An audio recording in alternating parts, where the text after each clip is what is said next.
সুপ্রিয় দর্শক বন্ধু, আসসালামু আলাইকুম। কেমন আছেন সবাই? আশা করি ভালো আছেন। আপনারা দেখতে পাচ্ছেন আমাদের ৩.৫ শতক জায়গার উপর একটি ডিজাইন করা হয়েছে, যা ১২টি কলমের উপর। এটি প্রায় ২৫ ফিট বাই ৫০ ফিট জায়গার উপর ডিজাইনটি করা। এখানে দেখতে পাচ্ছেন আমাদের মোটামুটি কলমের কাজগুলো হয়ে গেছে, শর্ট কলমের কাজ এবং লং কলমের ওয়ার্ক এক লিফট হয়ে গেছে।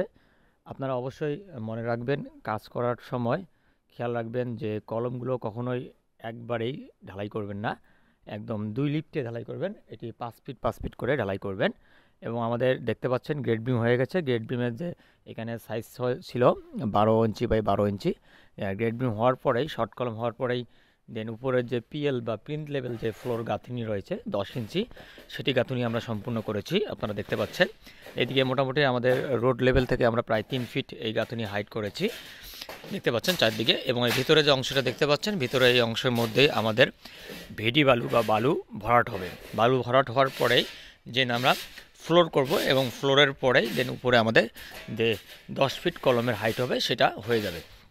তাই অবশ্যই আপনারা লক্ষ্য করবেন, এইভাবেই মোটামুটি ফিনিশিং দেবেন। ভিতরটি এইভাবে আস্তর দিয়েই একদম প্লেন করে দিবেন, যাতে করে কোনো ধরনের ব্রিক্স ওয়াল লিকেজ না হয় এবং কোনো ধরনের প্রবলেম না হয়। এই জিনিসটা অবশ্যই খেয়াল রাখবেন। আর কলমের ক্ষেত্রে, ল্যাপিংয়ের ক্ষেত্রে খুবই সাবধানতা অবলম্বন করবেন। ল্যাপিং যদি, প্রত্যেকটা ল্যাপিং যদি আপ ডাউন থাকে এবং জোন যদি ঠিক থাকে, এই জিনিসটা অবশ্যই মনে রাখবেন। আমাদের সামনে আরও ৩টি কলম হবে।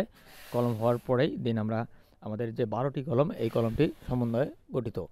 এখানে রয়েছে ৪টি বেডরুম রয়েছে, ২টি টয়লেট রয়েছে, ড্রয়িং ডাইনিং স্পেস এবং এক সাইডে সিঁড়িঘর। আপনারা দেখতে পাচ্ছেন এই সাইডটাতে আমাদের সিঁড়িঘরটি হবে।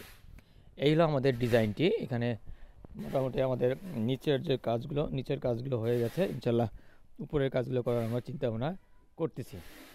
তাই আপনারা যারা আমাদের এই ভিডিওগুলো দেখেন, তারা অবশ্যই শেয়ার করে দিবেন এবং আমরা সামনে ভালো ভালো ভিডিও নিয়ে আসব এবং আমাদেরকে রেসপন্স করবেন, তাহলে নতুন নতুন কিছু ভিডিও নিয়ে উপস্থিত হব। সবাই ভালো থাকবেন।